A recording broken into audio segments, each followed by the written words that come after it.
월말 김어준입니다. 브랜드 세 번째 시간입니다. 최고는 어느 분야나 있게 마련이고 최고는 최고가 된 이유가 있습니다. 오늘은 스피커를 다뤄보겠습니다. 음향 매니아 김갑수 선생님 모셨습니다. 안녕하십니까? 예, 안녕하세요. 음향 메이커 K음향의 김상윤 대표님 모셨습니다. 안녕하세요. 참고로 김갑수 선생님께서는 오늘은 음향 전문가로 저희가 모셨습니다만 모든 분야 전문가로 섭외가 가능한 분입니다. 저희가 오늘은 스튜디오가 아니라 음향 매니아 김갑수 선생님께서 젊은 시절 많은 작업을 했던 공간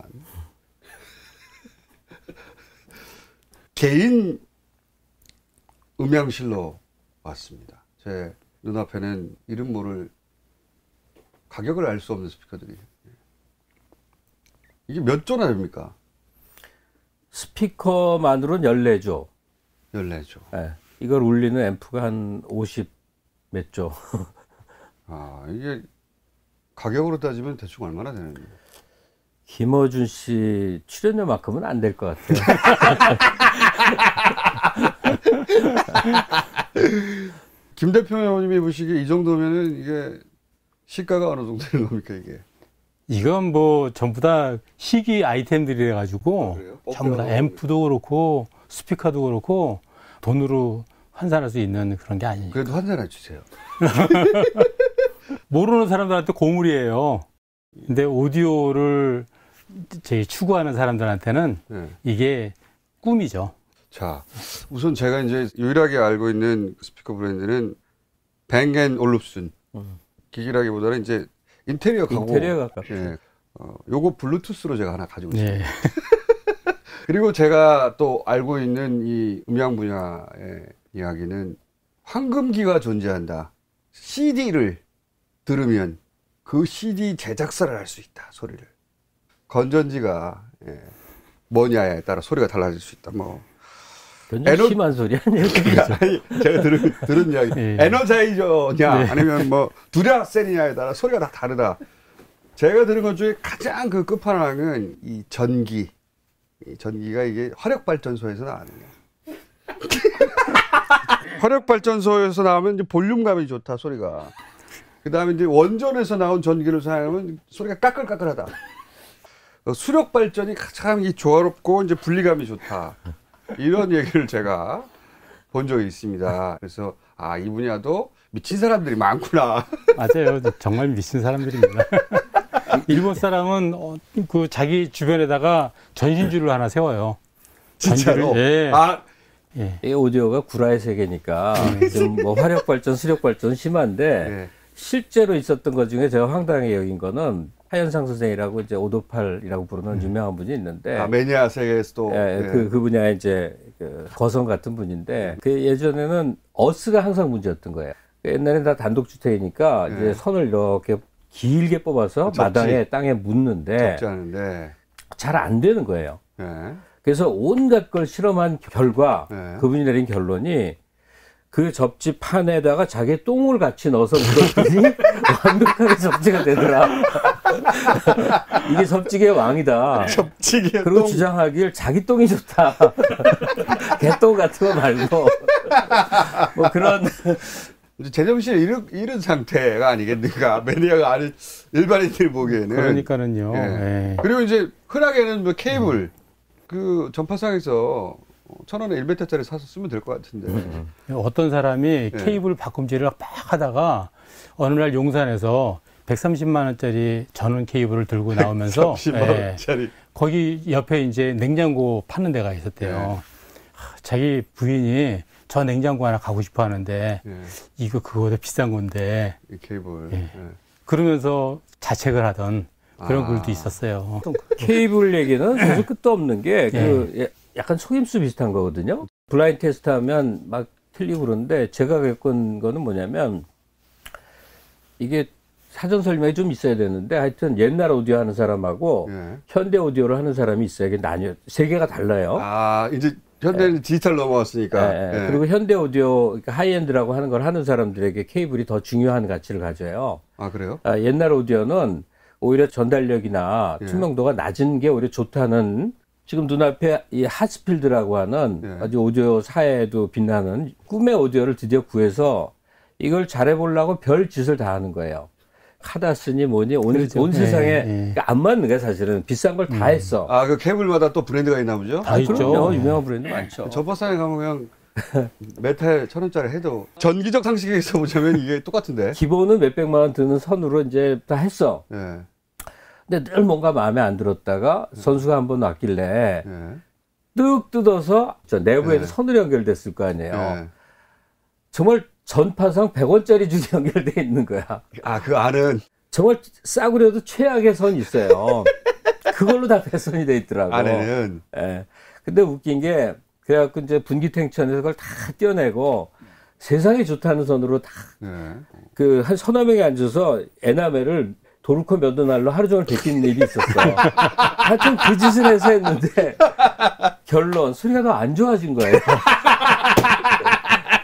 죽는 줄 알았다, 죽는 줄. 어쨌든 안 좋아졌다는 것도 어디 영향은 있다는 거예요. 그렇죠. 예. 아, 진짜.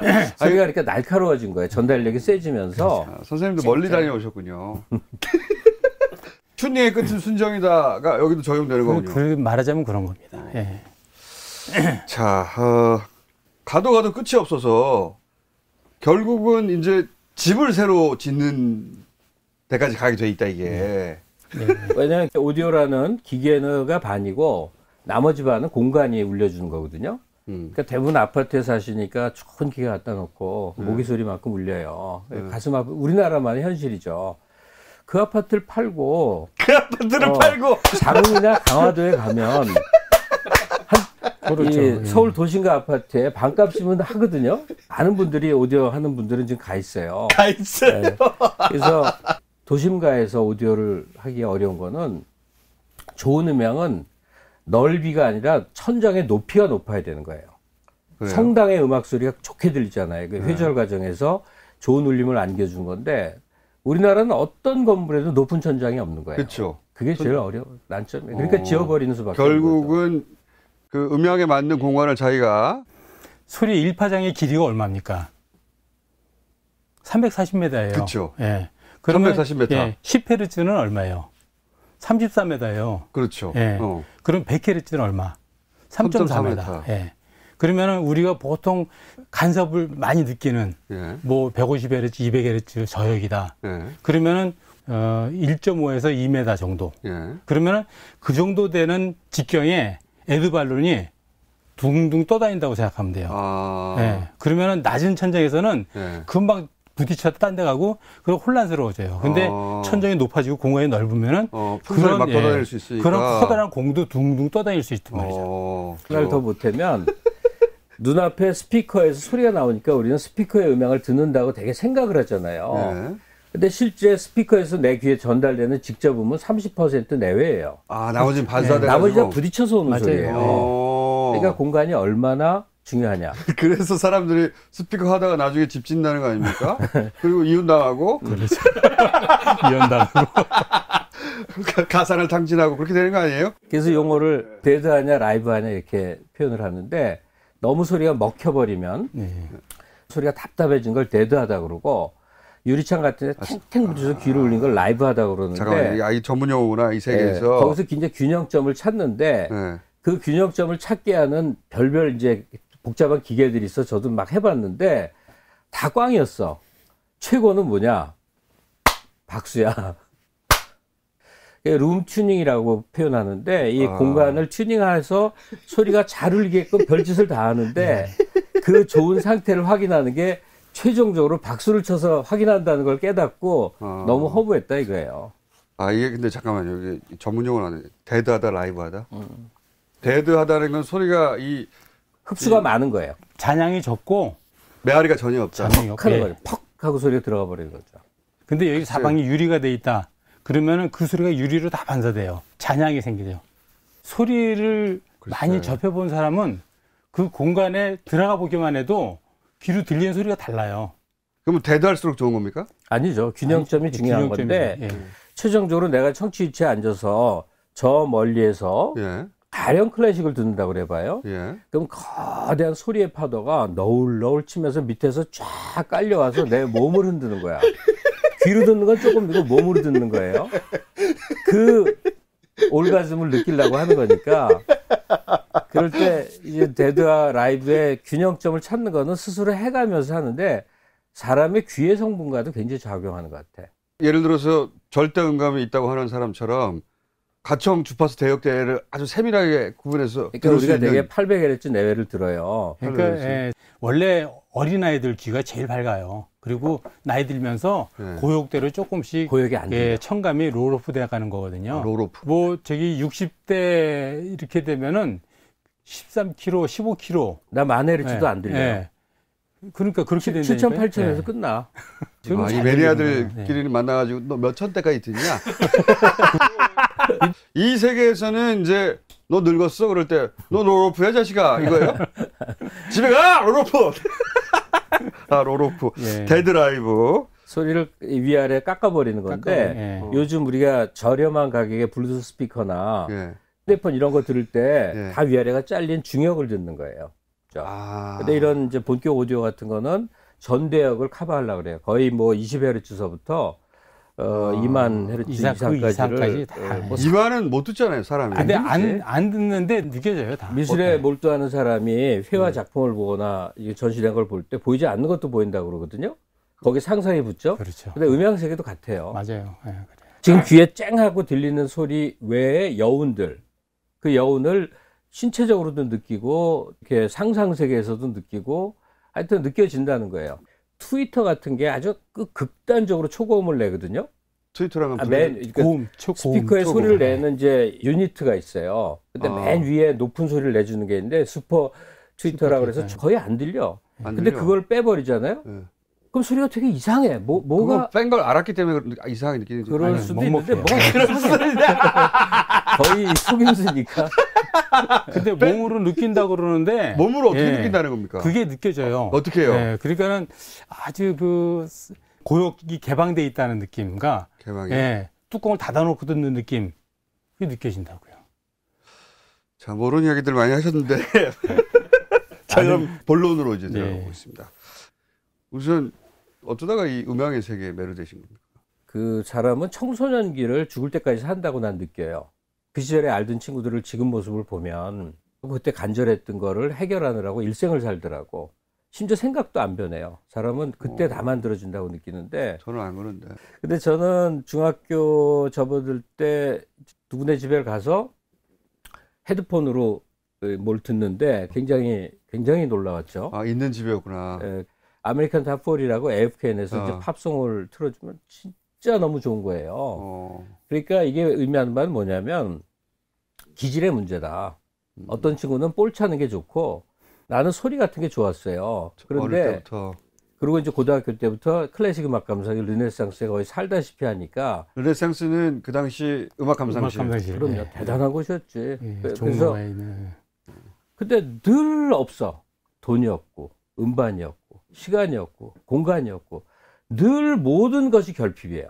어릴 때는 그렇죠. 뭐. 예, 그러니까 그거에 대한 그 간절함이란 뭐 이루 말할 수가 없죠. 그 결핍을 그러니까 쭉 지금도 채워가고 있는. 예, 결핍에 뭐가 붙냐면 환상이 붙어요. 예컨대 르네상스에 가면 목사가 설교하는 강대상처럼 생긴 데서 소리가 나오는 거예요. 우리가 아는 보통의 스피커랑 생김새가 너무 달라. 그게 하스필드라고 하는 아주 위대한 스피커였던 거예요. 그걸 내가 소유하게 될 줄은 꿈에도 몰랐죠. 근데 다 그 단가가 얼마나 되는 겁니까? 큰 중형차 한 대 정도. 몇 천만 원 정도. 나는 한 억 넘을 줄 알았더니 요새 시가 보니까 그렇지도 않더라고. 근데 좌우간 그 환상이 붙는다는 게 뭐냐면 매우 다른 히스토리를 갖게 돼요. 그리고 하스필드라는 이게 사람 이름이거든요. 그 사람하고 친한 친구였던 것 같고, 그러니까 오디오쟁이들을 만나면 서로만 아는 무지하게 많은 이야기들이 생겨나요. 쟁이들끼리 만나면 이제 하스필드 서로 스토리를 알죠. 그 얘기 막 하고. 예. 그러니까 근데 종교 집단 같은 거네. 그러니까 어쨌든 개인적 결핍감의 돌파구로 음악이 선택됐는데 음향적 세계하고 음악 자체하고는 조금 다른 다르죠. 거예요. 예. 네. 음향은 장비의 영역으로 들어가는 거 아닙니까? 똑같은 곡을 예. 다 다른 기계로 다 다르게 느낄 수가 있단 말이에요. 그래서 음향 세계로 넘어온 거는 내 정확한 시기가 있는데 86년에 어떤 사기꾼을 만나갖고 전부 이상한 물건만 갖다 줬는데 내가 나중에 선수가 되고 보니까 이게 얼마나 얼척없는 일이었던가를 알았는데 그 사람 때문에 이상한 이게 좋다 저게 좋다 이런 장비가 알아준다. 근데 그분은 구해오는 물건이 꼭 지방이야. 부산에 뭐가 있는데 구해다 줄게. 대신 수고료를 얼마 달래. 그게 전부 황학동에서 온 거였어, 나중에. 그게 누군지 내 이름 되면 아실 분이에요. 근데 좋아해, 그분을. 지금도 좋아해, 그분을. 이 세계는 또 좁아가지고 또 다 알죠. 선수들은 다 압니까? 네. 그래도 많이 돌아다니는 사람들이 있어요. 그분은 그렇게 해서 또 한평생을 살아서. 부자 되셨어요, 그분은? 아주 힘겹게 살고 있죠. 근데 제가 무지하게 섭렵을 그 당시에 많이 했는데, 그러니까 이베이가 있기 전과 후는 세상이 달라지거든요. 그때는 이제 이베이가 있기 전이었으니까. 예. 다 신비롭죠. 인간 옥션 하신 거 아닙니까, 그분이? 그렇지. 내가 다 구해줄게. 사실은 황학동에 다 있는데. 자, K음향 대표님께서는 원래 이제 이 금잔디 음향이었다면서요. 예. 금잔디가 이게 베리 올드한 이름인데. 그렇죠. 빈티지한 이름인데. 예. 저희 아버님께서 이제 지어놓으신 이름인데. 그러면 부모님 세대부터 원래 음향을 하셨어요? 아버님이 악기점을 하셨었어요. 개통이네, 개통. 네, 악기. 피는 못 속인다고. 처음에는 악기로 시작하셔가지고. 음향으로 바꿨고. 음향으로 해서는 프로 음향을 했었어요.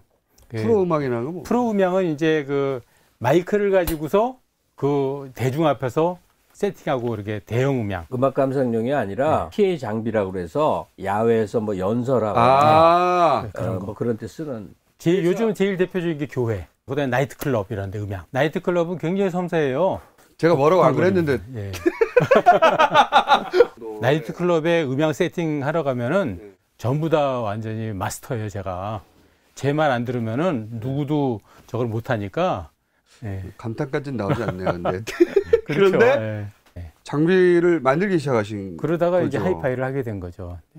지금 김갑 선생님 얘기 들으면서 깜짝 놀라는 게 너무 나랑 똑같아요. 중학교 1학년 때 내가 친구 집에 가가지고서 그 친구가 좀 잘 사는 집이었는데 귀에다 뭘 싹 씌워주는 거예요. 헤드폰을 딱? 헤드폰을. 내셔널이라고. 별 세상이 완전히 머릿속에 확 차는 거예요. 그래가지고 항상 소리는 끼고 살았으니까요. 항상 만족은 못하고 그러고 살고 있었고. 남이 만들어준 것만 하다가 그렇죠, 예. 어느 순간 그러면 직접 만들어야 돼요. 내가 그때도 내가 직접 만들이라는 생각은 못했어요. 예. 단지 프로 음향을 하면 스피커들이 다 대형 아닙니까? 예. 그리고 각각의 앰프에 고음 스피커, 중음 스피커, 저음 스피커를 각각을 물리고 이렇게 하니까 얼마나 산더미같이 짐이 많아집니까? 이거를 이제 한 개의 앰프에서 충분히 다 재생 가능한데 이게 왜 안 된다는 거야 하고서 이제 그때부터 그때 이제 그 책을 갖다 막 보면서 회로가 문제가 되는구나. 네트워크가. 이 패시브 네트워크에 대해서는 아직까지도 정확한 해결책이 없다고 얘기를 하고. 패시브 네트워크라니. 그 앰프에서 전대역의 소리가 들어오면은 이 패시브 네트워크를 통하면은 저음 스피커는 저음만 가고 중음 스피커는 중음만 가고 고음 스피커는 고음만 가고. 일반적으로 쓰는 네트워크는 그렇게 되는데 주파수를 음역대별로 교통 정리해 주는 거죠. 분류해서 내보내는 그렇죠. 거군요. 그런데 패시브 네트워크인데. 스피커 소리가 좋다 나쁘다. 이 서로 다른 종류의 유닛이 주파수를 가지고 서로 내겠다고 싸우는 데서 나오는 거거든요. 그 저음이 있고 중음이 있고 고음이 있는데 요 패시브 네트워크가 요걸 잘 분류해서 분류해서 다 내보내줘야 되는데 얘가 그 일을 잘못하면은 이게 뒤섞여가지고 엉켜가지고서 소리가 아주 혼란스럽게 나오고. 지금 대표님이 얘기하는 네트워크가 스피커에서는 가장 어려운 세계예요. 해결이 잘 안 된다고. 간단하게 오디오의 기초 원리를 좀 얘기하는 게 훨씬 나을 것 같아요. 그렇죠. 우리가 소리를 들려면 순서가 어떻게 되느냐. 소리가 어떻게 나는 겁니까? 제일 처음엔 소리가 저장된 어떤 매개체가 있어야죠. 그게 음반이거나 CD거나 파일이거나 뭐가 됐건 소스라고 그래요. 그걸 소스라고 불러요. 거기서 1차 소리를 읽어내요. 그래서 그거를 프리앰프라는 데로 보내줘. 그러면 그건 아주 작고 미약한 신호예요. 네. 그래서 그 신호를 파워앰프라는 데로 보내. 파워앰프는 본격적으로 거기서는 소리를 증폭시키고. 네. 그래서 이제 그 증폭된 소리가 케이블을 타고 스피커로 가잖아요. 네. 자, 스피커에 왔어요. 온 소리는 전대역에 다 담겨 있어요. 모든 주파수가 그렇죠. 다 담겨 있어요. 음역대가 높은 소리, 낮은 소리, 중간 음역대가 다 있는데. 그러면 맨 높은 소리를 내는 이제 유니트가 있고, 중간 소리의 유니트가 있고, 또 저음의 유니트가 있고, 요걸 잘 분배하지만 포개져요. 그걸 밸런스를 잘 좋게 만들어서 들을 때 맑고 명징하게 또는 깊게 거기서 큰 작용을 하는 게 물론 그러니까 세 개의 구성품. 하나는 스피커 알맹이. 그 알맹이를 붙인 통. 그 통을 울리게 해주고 유니트를 울리는데 소리를 분배해주는 네트워크. 금잔디 사장님 말씀은 파워앰프에서 온 소리를 분배해주는 네트워크의 원리에 대해서 깊이 천착을 해보니 이런 해결점이 나왔다 해서 지금 제작자에 이르게 됐다는 얘기예요. 자, 간단하게 정리해보면 음원이 있고요. LP판이라고 하죠. 그렇죠. LP판이라는 게 홈을 파가지고 거기에 이제 음파가 들어가 있죠. 그렇죠. 그 홈에서 나는 소리를 물리적으로 당기는 거 아닙니까? 그렇죠. 바늘이 이제 증폭시키는 거 해가지고. 그러면 프리앰프로 가서 아주 작은 소리인데 그걸 파워앰프로 보내요. 그럼 얘가 본격적으로 소리를 크게 만든 다음에 얘가 스피커로 보내. 그럼 스피커는 껍데기. 그 다음에 동그랗게 생겨가지고 이제 알맹이. 보통 유닛이라고 해요. 종이로 돼 있고. 종이로 돼 있기도 하고 천으로 돼 있고. 그렇죠. 동그랗게 생긴 보통은.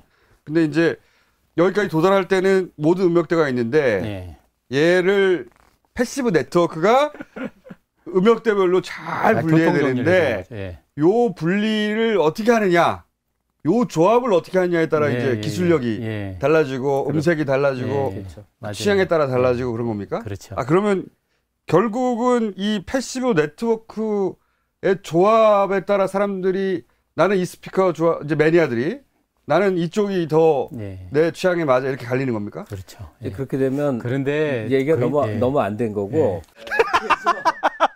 그러면